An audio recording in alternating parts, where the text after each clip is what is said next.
नाजरीन आदाब, लीजिए मैं फिर हाजिर हूँ आपके साथ कुछ लम्हे फुर्सत के गुजारने के लिए, कुछ अपनी कहने के लिए, कुछ आपकी सुनने के लिए। जी हाँ, हम ख़वातीन के पास दोपहर का वक्त ही तो ऐसा वक्त होता है जब हम सारे काम से फुर्सत पाती हैं। और आज जब आप और हम रूबरू हैं तो क्यों ना इस वक्त का कुछ सही इस्तेमाल किया जाए, कुछ नया सीखा जाए। तो फिर देर किस बात की है, चलिए प्रोग्राम का आगाज़ करते हैं। नाज़रीन, यूँ तो हम ख़वातीन को सजने संवरने का बहुत शौक़ होता है और हम घंटों आईने के सामने मेकअप करते हैं, ख़ुद को निहारते हैं। वैसे तो हर शख्स अपने आप में बहुत खूबसूरत होता है, मगर मेकअप उसकी खूबसूरती में चार चांद लगा देता है। तो आइए आज हम आपको लेके चलते हैं अपनी मेकअप आर्टिस्ट प्रतिभा जी के साथ और उनसे जानते हैं आई मेकअप के कुछ बेहतरीन टिप्स। हेलो प्रतिभा, कैसी हैं आप? मैं अच्छी हूँ, आप कैसी हैं? जी बिल्कुल बेहतर। आज मैं आपके पास आई हूँ मेकअप से जुड़े कुछ सवालात लेके। और प्रतिभा, जब हम मेकअप करते हैं तो अमूमन जब हम आई मेकअप करते हैं तो यहीं आके हमारे समझ में नहीं आता कि हम किस ड्रेस के साथ कौन सा मेकअप करें। तो आप हमें बताएंगी कि आई मेकअप जो है वो किस ड्रेस के साथ कैसा मेकअप करा जाए? हाँ, अकॉर्डिंग टू ड्रेस हम आई मेकअप वियर कर सकते हैं, लेकिन कई बार ऐसा होता है कि जैसे हमने ब्लैक ब्लू ड्रेस पहना होता है और क्लाइंट को नहीं चाहिए होता वो ब्लैक मेकअप या ब्लू मेकअप, तो हम उसको ब्राउन में, पिंक में या कोई भी लाइट शेड में हम मेकअप कर सकते हैं। तो वो बहुत ही अच्छा लगता है आंखों को और खूबसूरत बनाता है। और आई मेकअप जैसे आपकी आंखें बड़ी हैं, छोटी हैं, उसके अकॉर्डिंग भी मेकअप किया जाता है। तो मैं आपको डेमो करके दिखाती हूँ, आइए। तो आज हम अपनी मॉडल पे मेकअप करेंगे जिन्होंने वाइट पहना हुआ है, लेकिन वाइट मेकअप हम नहीं कर सकते हैं और तो इसीलिए हम इनको ब्राउन मेकअप दे सकते हैं। जैसे गर्ल है तो हम थोड़ा सा पिंकिश में जा सकते हैं। जैसे आजकल का ट्रेंड है, ज्यादातर लोग ब्राउन और कॉपर में जाते हैं, थोड़ा न्यूड मेकअप है, तो उस तरीके का मेकअप हम कर सकते हैं। तो आज हम इन पे आपको ब्राउनिश कुछ मेकअप करके दिखाएंगे। तो कोई भी स्किन होती है उसका जो मेन होता है, हमें स्किन को प्रेप करना बहुत इंपॉर्टेंट होता है। तो क्लिनजिंग, टोनिंग और मॉइस्चराइजिंग बहुत इंपॉर्टेंट है। मेकअप का सबसे फर्स्ट स्टेप ये है कि क्लिनजिंग, टोनिंग, मॉइस्चराइजिंग बहुत अच्छे से होनी चाहिए। अगर हम क्लिनजिंग, टोनिंग, मॉइस्चराइजिंग नहीं करेंगे तो हमारा मेकअप ब्लैक हो सकता है, थोड़े टाइम बाद मेकअप फट सकता है। तो ये प्रॉब्लम को अवॉइड करने के लिए हमें क्लिनजिंग, टोनिंग, मॉइस्चराइजिंग करनी चाहिए। तो हम इनकी सबसे पहले क्लिनजिंग, टोनिंग, मॉइस्चराइजिंग हम इनका अच्छे से कर लेंगे।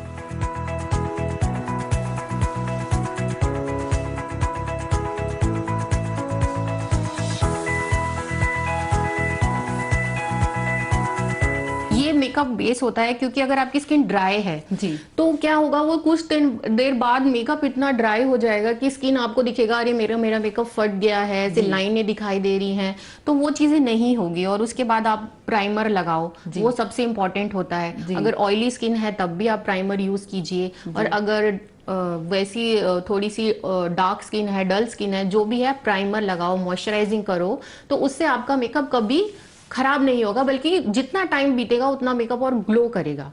तो ये हमें जरूर करना चाहिए, बल्कि इसको तो अवॉइड नहीं करना चाहिए। डार्क सर्कल्स हैं, ये मंकी माउथ बहुत ज्यादा विजिबल होता है, किसी को पिगमेंटेशंस होता है बहुत ज्यादा, लेकिन हमारी इस बच्चे को ऐसी कोई प्रॉब्लम नहीं है फेस में। लेकिन फिर भी अंडर आई मेकअप के बाद थोड़ा सा दिखता है हमें ब्लैक, तो उसको हम करेक्टर से यूज करेंगे, करेक्टर से ठीक करेंगे। ठीक है, तो करेक्टर्स हमारे पास येलो होता है, ऑरेंज होता है, ग्रीन होता है। तो जैसी जैसी प्रॉब्लम्स होती हैं उस हिसाब से ये करेक्टर्स यूज किए जाते हैं। जैसे हमारे पास अंडर आई बहुत डार्क है, बहुत प्रॉब्लम है, तो हम उसके लिए ऑरेंज करेक्टर यूज करेंगे। अगर थोड़ा सा माइल्ड वुल्ड है तो हम येलो से भी काम चला सकते हैं। अगर जैसे पिंपल है और उसकी बहुत ज्यादा रेडनेस है आपके फेस पे और मेकअप के बाद वो दिखाई देगा ही, तो उसमें हम ग्रीन करेक्टर यूज करेंगे और उसको फिर हम हल्के हाथ से डैब डैब करके उसको हम स्किन के अंदर एब्जॉर्ब करेंगे। तो हम इनको करेक्टर यूज करते हैं। सबसे पहले ये है, देखो, ये ऑरेंज येलो कलर का करेक्टर है। ये हम थोड़ा सा स्पंज में लेते हैं इस तरीके से, और ये और इनकी अंडर आईज पे हम हल्का सा लगाएंगे। इनके कोई प्रॉब्लम नहीं है, इनका फोरहेड टैन है, तो हम ये थोड़ा सा फोरहेड पे भी लगाएंगे, लेकिन बहुत ज्यादा क्वांटिटी में हम ये नहीं लगाएंगे, बहुत ही कम क्वांटिटी में, जितनी प्रॉब्लम है, लेकिन थोड़ा डैबिंग मूवमेंट में हम इसको यूज करेंगे। ताकि स्किन कलर के साथ ही ब्लेंड हो जाए। हाँ, स्किन कलर के साथ। और फिर इंडियन स्किन टोन क्या होता है, येलो अंडर बेस होता है हम लोगों का। तो येलो कलर जब स्किन के अंदर जाता है तो वो स्किन को और ब्राइटन अप करता है। जिस तरीके से शादियों में हल्दी लगती है तो दुल्हन निखर जाती है, तो वही काम ये करेक्टर हमारा यूज करता है। तो हम इनको हल्का हल्का बेस लाएं। अगर इनको पिंपल्स होते, थोड़े से दाने होते, रेडनेस होती मतलब फेस पे, जैसे कोई होते हैं बड़ा रेड रेड फेस रहता है, तो उनको हम ग्रीन करेक्टर दे सकते हैं। कई बार स्किन भी ऑयली होती है, तो क्या उसके लिए भी ये करेक्टर मतलब ठीक काम करता है? हाँ जी, हाँ जी, वही हम क्लिनजिंग, टोनिंग, मॉइस्चराइजिंग करेंगे, लेकिन उन लोगों के लिए हम वाटर बेस्ड मॉइस्चराइजर यूज करते हैं। तो बहुत ज्यादा मॉइस्चराइजर नहीं, लेकिन करना जरूरी होता है। जी, कई बार ऐसा ही होता है जब हम मेकअप करते हैं तो हम सारी बातों में एहतियात बरतते हैं, बट जब आई मेकअप की बात आती है तो जैसे आपने बताया वही बेसिक चीजें हम भूल जाते हैं। हाँ, आई मेकअप में भी ये आई मेकअप है, अगर आपकी आंखें बहुत छोटी हैं जी, तो हम उसमें क्या करेंगे कि ये नहीं है कि वो भर भर के काजल, अरेबिक आईज लगा रहे हैं, ऊपर भी काजल और नीचे भी लाइनर काजल, नहीं। तो हम इस बात को थोड़ा इस तरीके से समझेंगे कि जैसे कोई एक रूम है, अगर हम उसको डार्क कलर से पेंट कर देते हैं तो क्या होता है, वो रूम हमें छोटा दिखाई देता है, ठीक है ना। उसी तरीके से अगर रूम को हम लाइट कलर से पेंट कर दें तो वो रूम हमें बड़ा दिखाई देता है। तो इसी तरीके से अगर छोटी आंखें हैं तो उसमें आप थोड़ा लाइट शेड में जाओ, ब्राउन में जाओ। अगर डार्क यूज करना है तो आप आउटर कॉर्नर में आप डार्क यूज करो। स्मोकी ब्लू डार्क भर भर के काजल, लाइनर ये ना लगाएं, पतला सा लाइनर लगाएं। व्हाइट काजल का इस्तेमाल करें, और नीचे अगर देना चाहते तो मर्जिंग में थोड़ा आई शेडो आप दो, तो आपकी आंखें बहुत खूबसूरत और खुली हुई दिखाई देंगी।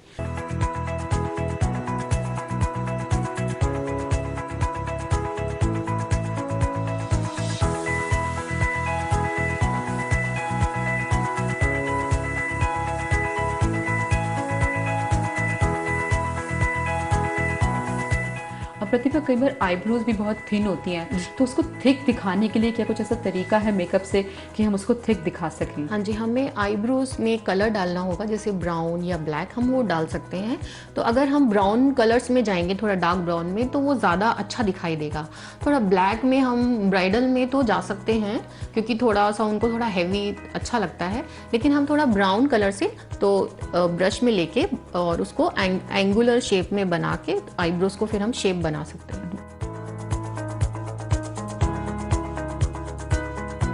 तो अब हम इनका आई मेकअप स्टार्ट करते हैं। आई मेकअप के लिए हमें सबसे पहले पता होना चाहिए कि हमारी क्रीज लाइन कहाँ होती है। जो हमारा आई बॉल होता है, तो हम देखेंगे जब हम हल्का सा टच करते हैं तो गड्ढा आता है, गड्ढा बन जाता है, तो वो हमारी क्रीज लाइन होती है। तो वो हम वहाँ ब्रश रख के उसको थोड़ा सर्कुलर मूवमेंट में और शेप बनाते हुए एक शेड लगाएंगे। और वो जो शेड जैसा कि आप बता रही हैं, वो हम अपने ड्रेस की मैचिंग के कलर के अकॉर्डिंग वो हम लगा सकते हैं। हाँ जी, हम लगा सकते हैं, लेकिन बेसिकली में पहले आप ब्राउन लगाएं, तो उससे क्या होता है, हमें एक गाइडलाइन मिल जाती है कि इसके अंडर हमें मेकअप करना है और ऊपर हमें आईब्रोज को हाईलाइट करने के लिए हाईलाइट लगाना है। तो इसीलिए पहले अगर आप ब्राउन से आप लाइट ब्राउन से अगर आप एक क्रीज लाइन बना लेते हो, तो आपको फिर मेकअप ये नहीं होगा कि ऊपर चला गया, आई शेडो नीचे लग गया, एक बेस लाइन बन जाता है। तो इसीलिए क्रीज लाइन आप ज़रूर बनाएं एक बेस लाइन से, जैसे ये मैंने बनाया है इसमें।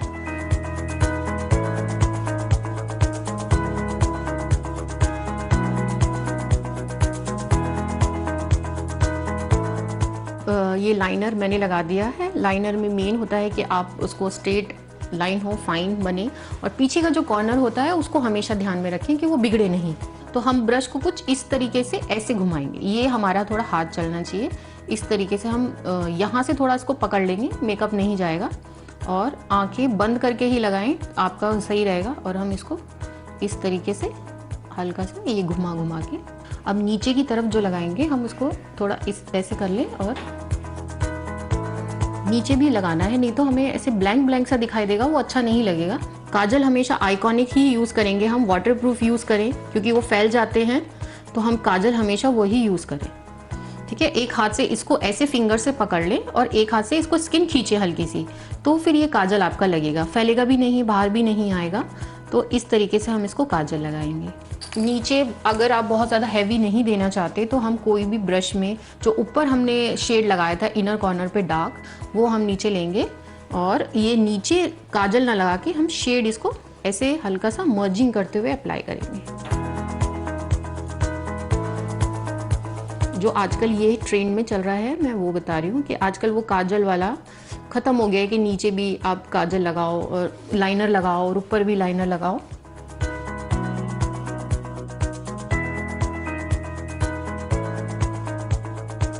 ये देखिए अर्चना जी ये बिल्कुल तैयार हैं खूबसूरत मेकअप के साथ। जी कुमकुम, माशाल्लाह आप तो बहुत खूबसूरत लग रही हैं और आपको देख के मुझे एक शेर याद आ रहा है कि वो बन सवर के घर से जब निकलते हैं उनसे रोशनी लेकर 100 चिराग जलते हैं। प्रतिभा, आपका बहुत बहुत शुक्रिया आई मेकअप की जानकारी देने के लिए और आई मेकअप सिखाने के लिए।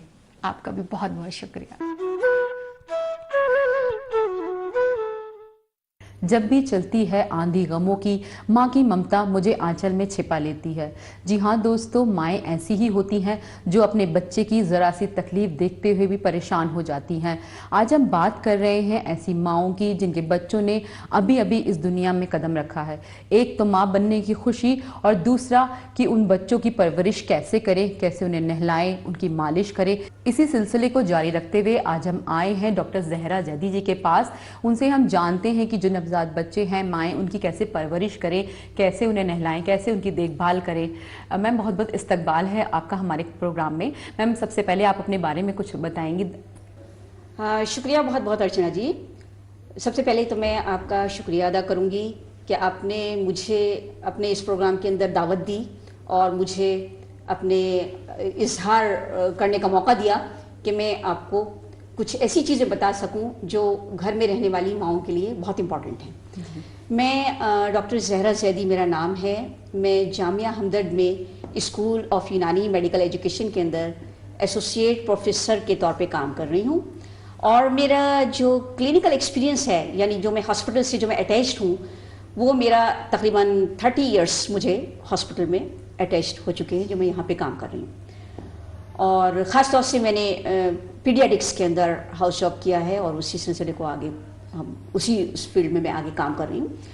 तो मैं आपको ये बताना चाहूँगी कि देखिए, सबसे पहले तो एक औरत के लिए माँ बनना एक बहुत ही एजाज़ की बात है, क्योंकि अगर हम देखें ये इस दुनिया के अंदर बग़ैर माँ के इस दुनिया के सिलसिले को हम आगे नहीं बढ़ा सकते। जी बिल्कुल। तो इस दुनिया के सिलसिले को आगे जारी रखने के लिए एक माँ का होना बहुत ज़रूरी है और माँ के लिए ये एक बहुत बड़े एजाज़ की बात है कि उसकी गोद आबाद हो जाए और उसकी गोद के अंदर एक नौज़ायदा बच्चा आए।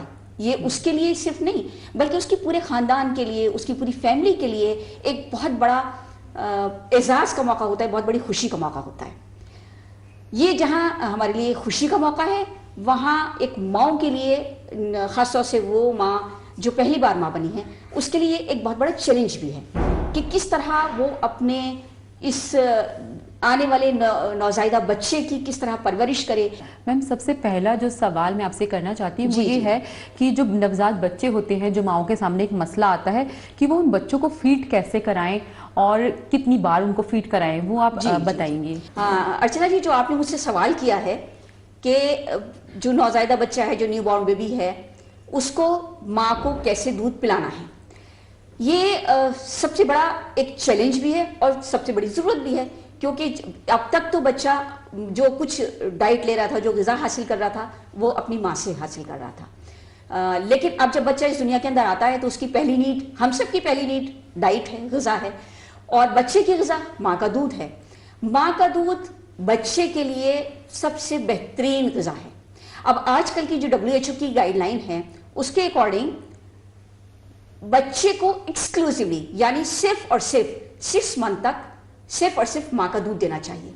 और माँ का दूध इतना कंप्लीट ग़िज़ा है इस छोटे बच्चे के लिए कि इस 6 महीने के तक हम बच्चे को सिर्फ और सिर्फ अगर माँ का दूध देंगे तो वो दूध उसके लिए तमाम ज़रूरतों को उसकी पूरा करता है। और सिर्फ पूरा नहीं करता, बल्कि माँ के दूध के अंदर इस तरह की खासियत है कि वो बच्चों की इम्यूनिटी को बढ़ाता है। तो और बच्चा बहुत सारी डिजीजेस, खास तौर से रेस्पिरेटरी डिजीज यानी जो चेस्ट इन्फेक्शन बच्चे को बार बार होता है, या इंटेस्टाइनल प्रॉब्लम्स जो उसको होती हैं, कब्ज हो जाता है बच्चे को, लूज मोशन हो जाते हैं, दस्त आने लगते हैं, इन सारी चीज़ों से वो बच्चा महफूज रहता है। और माँ का दूध उसके लिए एक कंप्लीट ग़िज़ा है। अब सवाल ये होता है कि बच्चे को हम दूध कब से शुरू करें देना और कैसे दें। तो बच्चे को की जो सबसे पहली ग़िज़ा माँ का दूध है, और बच्चे को पैदा होने के बाद 4 घंटे के बाद नॉर्मली जो एक नॉर्मल बच्चा होता है उसको जो सबसे पहले ग़िज़ा हम देते हैं वो होता है माँ का दूध। उस टाइम में यकीनन माँ के लिए एक मुश्किल होती है कि खासतौर से प्राइमरी ग्रेविडा यानी जो बच्चा जो पहली बार माँ बनी है उसके लिए ये परेशानी होती है कि वो बच्चे को कैसे दूध पिलाए। वो उसके अंदर उसको इस चीज़ की आदत नहीं होती, उसको इतना आता नहीं बच्चे को कि कैसे दूध पिलाना है, और फीड आना भी थोड़ा देर से शुरू होता है। उस टाइम में जो बच्चे जो दूध आ रहा होता है माँ के ब्रेस्ट में उसको हम कोलेस्ट्रॉल कहते हैं, और वो दूध की शक्ल में नहीं होगी बल्कि जस्ट पानी जैसा होता है।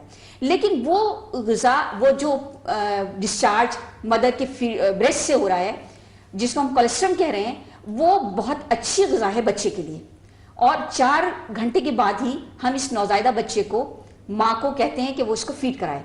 अब यहाँ चैलेंजेस बहुत सारे हमारे सामने आते हैं, जैसे एक बच्चा एक नॉर्मल डिलीवरी है तो नॉर्मल डिलीवरी में तो माँ को हम जल्दी 4 घंटे के बाद ही फीड कराना शुरू कर सकते हैं। लेकिन अगर सिजेरियन सेक्शन से बच्चा हुआ है, ऑपरेशन से हुआ है, तब उस कंडीशन के अंदर माँ के लिए थोड़ा मुश्किल होता है कि वो कैसे बच्चे को फीड कराए।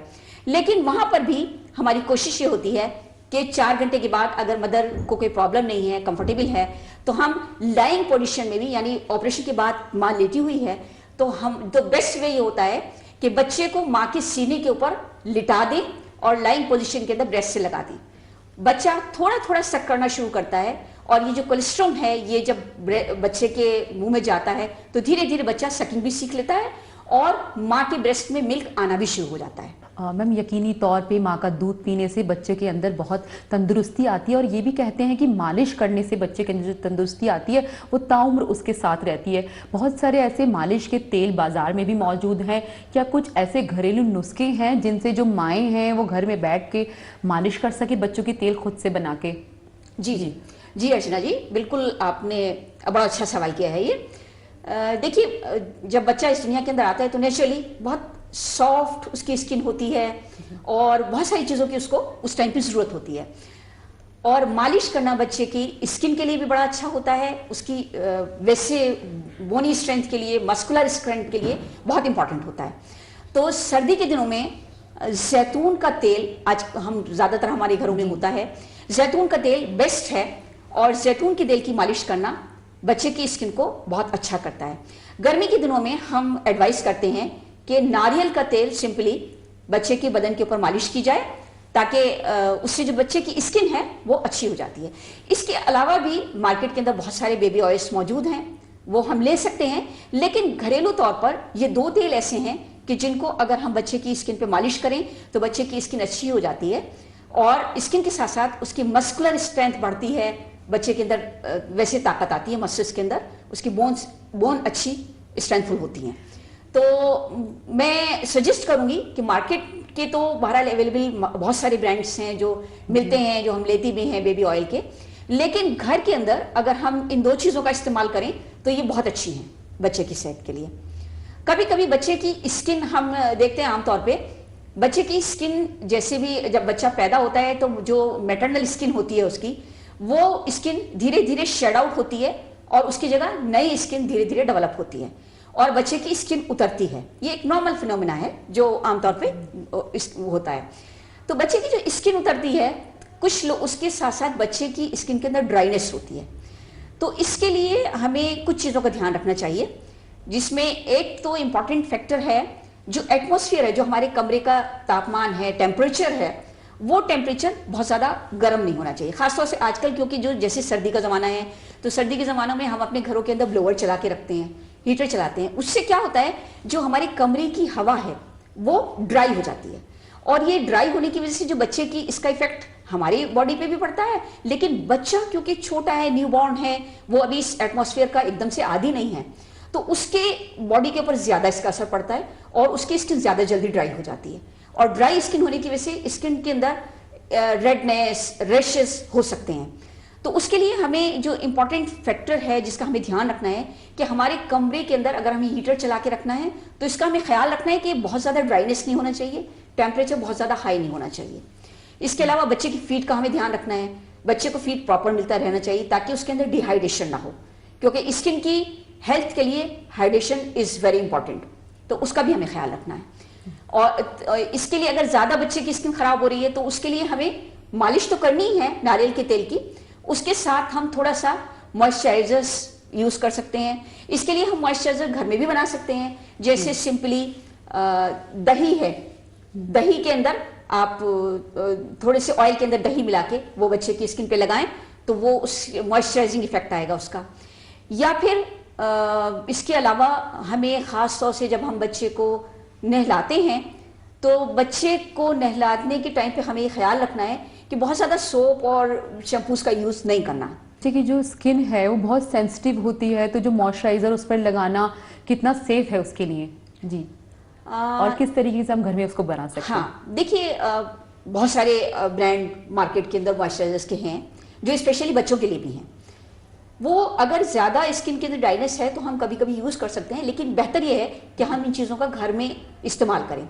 जैसे एक तो मैंने अभी कहा ना कि जैसे ख़ासतौर से सोप, ड्राइनेस जो स्किन के अंदर होती है वो सोप से बहुत जल्दी डेवलप होती है। तो अगर कोई ऐसा बच्चा है जिसकी स्किन ज़्यादा सेंसिटिव है या ड्राइनेस बच्चे की स्किन के अंदर ज़्यादा हो रही है तो उसके लिए हम ये कर सकते हैं कि सोप का इस्तेमाल ना करें, बल्कि हम घरेलू चीज़ें बच्चे को नहलाने के लिए इस्तेमाल करें, जिसमें बहुत ही सिंपल सी चीज़ जो हमारे सबके घरों के अंदर मौजूद होती है वो है बेसन। हम बच्चे को नहलाने के लिए सोप का इस्तेमाल ना करके हम बेसन का इस्तेमाल कर सकते हैं। धीरे धीरे बच्चे के बदन के ऊपर बेसन लगा के सोप की जगह और हम उससे उसको नहलाएंगे तो उससे जो ड्राइनेस बच्चे की स्किन के अंदर डेवलप हो रही थी वो नहीं होगी। और नहलाने के बाद उसको जो है बाद में फ़ौरन हम हल्का हल्का ऑयल का, जो नम उसकी स्किन है उसके ऊपर हम अगर ऑयल का मसाज कर देंगे बाद में तो उससे जो स्किन के अंदर ड्राइनेस हो रही थी वो कम हो जाएगी और वो एक अच्छे मॉइस्चराइजर का काम करेगा। मैम एक और मसला आता है माओं के सामने कि जो छोटे बच्चे होते हैं उनको गैस बनती है, उनके पेट में अक्सर देखा गया है कि दर्द होता है, जिससे जब बच्चा तकलीफ में होता है माएँ भी परेशान होती हैं, तो उसके लिए आप क्या बताना चाहेंगी? जी देखिए, बेसिकली गैस जो बनती है पेट के अंदर वो बनती है दो तीन कॉजेज होते हैं उसके। उसमें सबसे पहला कॉज ये होता है कि बच्चा जब दूध सक करता है तो सक करने में कुछ एयर जो है, कुछ हवा जो है वो बच्चे के पेट के अंदर जाती है। और इसके अलावा जो आते हैं, आंतों के अंदर कुछ टाइप के बैक्टीरिया होते हैं जो वहाँ पे दूध है वो कुछ तो मोशन के साथ निकल जाता है, कुछ पार्ट जो आंतों के अंदर रह जाता है। वहाँ पे जो अच्छे बैक्टीरिया होते हैं वो उन बैक्टीरिया का काम होता है कि उस दूध को डाइजेस्ट करें ताकि वो आगे इन्फेक्टेड ना हो। तो उसके लिए वो बैक्टीरिया काम करते हैं, उसके नतीजे में कुछ गैसेस बनती हैं। तो ये गैसेस का बनना एक नॉर्मल फिनोमिना है जो बच्चों के अंदर होता है।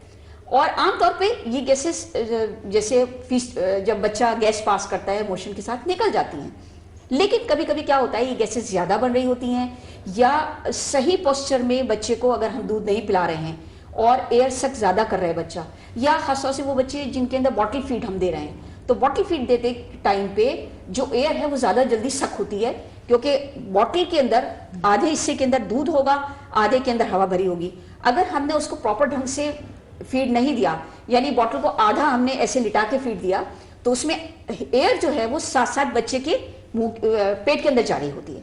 ऐसे बच्चों के अंदर गैसेस ज़्यादा बनती हैं। तो उसका बेस्ट वे ये है कि अगर न्यू बॉर्न बच्चे के अंदर, जैसे बिल्कुल 1 महीने का बच्चा है, उसके अंदर नॉर्मल है गैस का बनना, उसके लिए सबसे इंपॉर्टेंट फैक्टर है कि बच्चे को प्रॉपर ढंग से फीड कराएं, यानी बच्चे का गोद में सिटिंग पोजीशन के अंदर बैठ के ही माँ को दूध पिलाना है और बच्चे का सर ऊंचा रखें ताकि गैसेस जो है वो सक ना करे बच्चा। मैम जैसे फीडिंग कराती हैं माएँ, बच्चे को दूध पिलाती हैं, उसके बाद उसको लेकर थोड़ा टहलती हैं ताकि जो बच्चे ने खाया है, जो उसने फीड जो करा है वो उसको सही से पच जाए, तो वो उसको किस तरीके से वो करे? जी मैं आपके इसी पॉइंट की तरफ आ रही थी कि जब हम बच्चे को फीड कराते हैं तो फीड कराने के बाद सबसे इम्पोर्टेंट काम है कि बच्चे को फौरन लिटाना नहीं है, बल्कि उसे हमें कंधे से लगा के थोड़ा धीरे धीरे थपक के थोड़ी कम से कम 10 मिनट 15 मिनट उसको इसी पोजीशन के अंदर रखना है, ताकि बच्चे को गैसेस ज्यादा ना बने और जो एयर उसने सक की है वो आगे उसको परेशान ना करे। लेकिन अगर फिर भी कुछ बच्चों के अंदर ये प्रॉब्लम आ रही है, जैसे अक्सर न्यूबॉर्न बेबीज के अंदर आती है, खासतौर से रात के टाइम में जब माँ को भी नींद आ रही होती है, बच्चे को प्रॉब्लम होती है, ऐसी टाइम में बड़ी परेशानी का सामना करना पड़ता है। तो उस वक्त के लिए सबसे अच्छा चीज जो होती है, जो घरेलू तौर पे हम कर सकते हैं, धीरे धीरे बच्चे के पेट के ऊपर मसाज करें। एंटी क्लॉकवाइज और क्लॉकवाइज दोनों तरह हम बच्चे के पेट के ऊपर धीरे धीरे मसाज करेंगे तो मसाज करने से गैसेस क्रॉस हो जाती हैं। और इसके अलावा हल्की गर्म सिकाई हम कर सकते हैं। ध्यान रखें कि तेज गर्म कपड़ा बच्चे के पेट पे ना रखें, पहले उसे अपने फेस पे या हाथ पे टच करके देखें कि ज्यादा गर्म तो नहीं है। उसके बाद धीरे से बच्चे के पेट की सिकाई करें। सिकाई करने से भी जो गैसेस हैं वो रिलीज हो जाती हैं और बच्चे की प्रॉब्लम दूर हो जाती है। इसके अलावा कुछ घरेलू चीजें हैं, जैसे अजवाइन है या हींग है। हींग को आप घिस के पानी के अंदर मिला के बच्चे की जो अम्लाइकस है यानी टुंडी जो है उसके चारों तरफ धीरे धीरे आप उसका लेप कर दें, हल्के से मसाज कर दें, तो उससे बहुत जल्दी जो बच्चे की जो ये प्रॉब्लम है गैस की वो दूर हो जाती है। और इसके साथ जो खासतौर से बड़े बच्चे हैं जिनको आप बॉटल फीड करा रहे हैं, हालांकि bottle feed is not indicated, बिल्कुल भी नहीं है। बिल्कुल आजकल की जो न्यू पॉलिसी है, खासतौर से WHO की जो गाइडलाइंस हैं उसके अकॉर्डिंग एक्सक्लूसिवली यानी खालिस और खालिस 6 महीने तक बच्चे को सिर्फ और सिर्फ माँ का दूध देना है। और 6 महीने के बाद, 4 महीने के बाद आप बच्चे को थोड़ा थोड़ा करके बाकी चीजें देना शुरू कर सकते हैं। जैसे दलिया की फॉर्म में है, सूजी का दलिया बना के देना है, खीर देना है, केले को मैश करके देना है दूध के अंदर। वो चीजें जब आप शुरू कर देते हैं 6 महीने के बाद और धीरे धीरे बच्चा जो है वो सॉलिड फीड पे ले आते हैं। और उस टाइम पे भी अगर आपको बच्चे को दूध देना है तो आप कप से दीजिए, ग्लास से दीजिए, कभी भी बॉटल फीड ना दीजिए। बहुत बहुत शुक्रिया मैम, आपका बहुत अहम जानकारी आज आपने हमारे दर्शकों को दी। और जो माएँ हैं जिनके बच्चे बहुत छोटे हैं, यकीनी तौर पे ये जानकारी उनके लिए बहुत फ़ायदेमंद साबित होगी। किस तरीके से वो मॉइस्चराइज़र की आप बात करें या जो घरेलू नुस्खे अपना के जो तेल वो घर में बना सकती हैं मालिश का, तो ये इस सब चीज़ों का आज का जो एपिसोड है उन माओं के लिए बहुत ही फ़ायदेमंद है। जी थैंक यू अर्चना, बहुत बहुत शुक्रिया आपका भी। और मैं समझती हूँ कि शायद इन छोटे छोटे टिप्स से जो माएँ घर के अंदर छोटी छोटी चीज़ों की वजह से परेशान होती हैं, यकीनन उनको फ़ायदा होगा। और इन फ्यूचर इंशाल्लाह हम इसको कंटिन्यू रखेंगे और बहुत सारी छोटे छोटे नुस्खे, बहुत छोटी छोटी टिप्स अब इन माओं के लिए हम आइंदा भी देते रहेंगे। जी शुक्रिया। नाजरीन, तो आपको आज का ये हमारा एपिसोड कैसा लगा? मैं उम्मीद करती हूँ आपको ये एपिसोड बहुत अच्छा लगा होगा। तो चलिए मैं आपसे इजाज़त लेती हूँ। खुदा हाफिज़।